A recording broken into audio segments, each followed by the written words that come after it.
మహాగణపతిం మనసా స్మరామి మహాగణపతిం మనసా స్మరామి.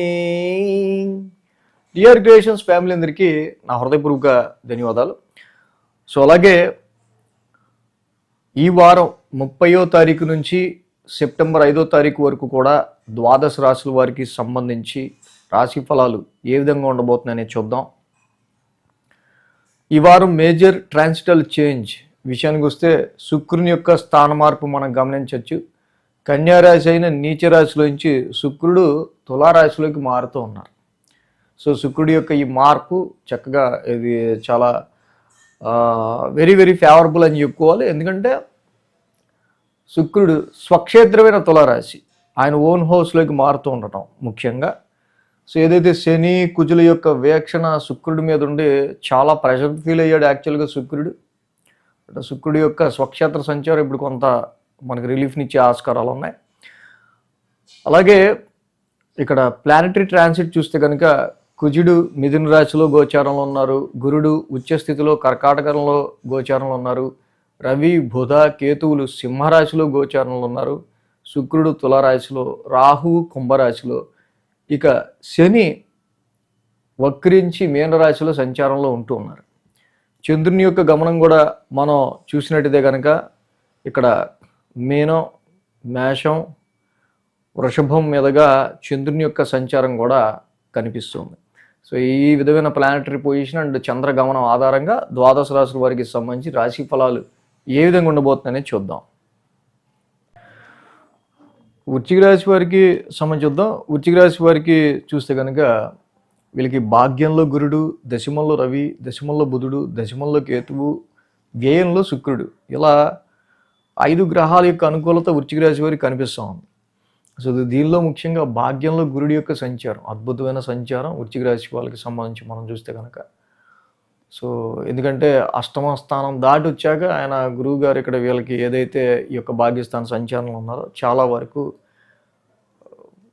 Fortune, house of fortune, house of mentors, house of gurus, house of higher luck, higher intelligence, ఇవన్నీ కూడా expansion చేయటం వల్ల జీవితంలో కొద్దిగా వీళ్ళకి తప్పకుండా చిగురాశలు అంటారు కదా అలాంటివి పుట్టిస్తాడు ఇక్కడ. అలాగే దశమంలో రవి ఓన్ హౌస్లో ఉన్నాడు, బుధుడు కూడా అక్కడే ఉన్నారు, కేతు కూడా అక్కడే ఉన్నారు. సో ఈ యొక్క కాంబినేషన్ 10th హౌస్లో చాలా బాగా యోగిస్తుంది. వర్క్ విషయంలో చక్కగా మీ యొక్క స్ట్రెంగ్త్కి, నాలెడ్జ్కి, మీ యొక్క క్రియేటివిటీకి తగ్గ వర్క్ దాని అండ్ ఎవరికైతే జాబ్ కావాలనుకుంటున్నారో, ఉద్యోగం గురించి ప్రయత్నాలు చేస్తున్నారో వాళ్ళకి ఈ సమయంలో ఈ యొక్క కాంబినేషన్ రవి యొక్క దశమస్థాన సంచారం, బుధుడు కూడా అక్కడ ఉంటాం, డెఫినెట్గా it give positive results.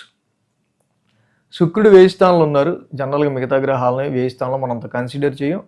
But శుక్రుడు లాంటి గ్రహం ఎందుకంటే ఆయన కూడా ఖర్చులు చేస్తాడు. 1000 స్థానం అంటేనే ఖర్చులు చేయకుండా. కాకపోతే ఏంటంటే ఇంతకాలం బతికం, జీవితానికి సార్థకత ఉండాలి కదా, చివరికి ఇది కొనుక్కోలేదు అని అసంతృప్తి ఎందుకు అని ఏదో చిన్నపాటి చిన్న చిరు కోరికలు ఉంటాయి కదా, అవి మీ మనస్పూర్వకమైన కోరికలు తీర్చుకోవడానికి ఎక్కువగా అక్కడ చిన్నపాటి ఖర్చులు పెట్టి ఆస్కారం. అయితే శైనాసుఖం హాయిగా మంచి ప్లెజెంట్ స్లీప్ని ఇస్తాడు.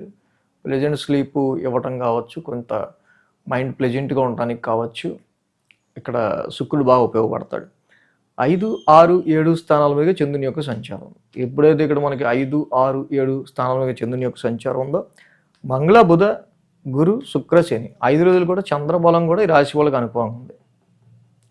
సో అంటే 5 గ్రహాల యొక్క అనుకూలత ఈ రాశి వాళ్ళకి ఉన్నట్టే. సో మెయిన్గా పంచమ స్థానం నుంచి చంద్రుని యొక్క సంచారం ఇన్ జనరల్గా సంతానపరమైన విషయాల్లో, మీరు పెట్టుకున్న ఎక్స్పెక్టేషన్స్, ఏదైనా పని విషయంలోను, ఇన్వెస్ట్మెంట్స్ విషయంలోను అంత ముందడుగులు పడే ఆస్కారం కొంచెం తక్కువ ఉంటుంది. ఎందుకంటే Saturn is in retrograde mode. So అలాగే ఇక్కడ డైరెక్ట్ ఆస్పెక్ట్ కూడా 5th హౌస్ మీద ఉండటం వల్ల, 11th హౌస్ మీద ఉండటం వల్ల కొంత ఈ టైంలో మీరు పెట్టుకున్న ఎక్స్పెక్టేషన్స్ కొంచెం డిలే అయ్యే ఆస్కారాలు కనిపిస్తూ ఉన్నాయి. ఆది సోమవారాల్లో ఈ రకమైన ఫీలింగ్స్ ఎక్కువ ఉండే ఆస్కారాలు ఉన్నాయి. మంగళ, బుధవారాల్లో షష్టమ స్థానంలో చంద్రుని యొక్క సంచారం. ఏదైతే 6th హౌస్లో చంద్రుడు ఉంటాడో ఇక్కడ ఈ రాశి వాళ్ళకి సంబంధించి మెయిన్గా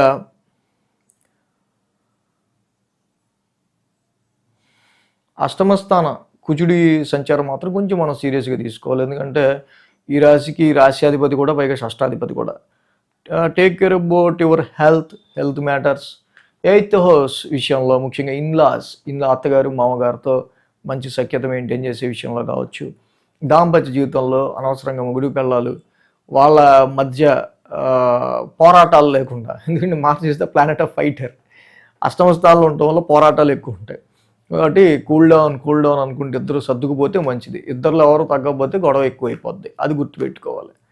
వారాంతానికి చూస్తే కనుక సప్తమ స్థానంలో చంద్రుని యొక్క సంచారం. ఎప్పుడైతే సప్తమ స్థానంలో చంద్రుని యొక్క సంచారం ఉందో, ఇన్ జనరల్గా ఈ రాశి వాళ్ళకి సంబంధించి అదే రాశి అధిపతి శుక్రుడు కూడా 1000 స్థానంలో ఉన్నారు. కొంచెం ప్రవాసము, స్టేట్ టు స్టేట్ జర్నీస్ వల్ల, వ్యాపారానికి సంబంధించో,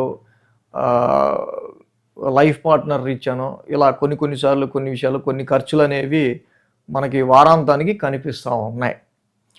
సో ఈ రాశికి మెయిన్గా మనం చూస్తే కనుక అర్ధాష్టమ రాహుదోషం, ఇది చాలా వరకు డొమెస్టికల్ పీస్ని దెబ్బతీస్తూ ఉంది ఈ అర్ధాష్టమ రాహుదోషం.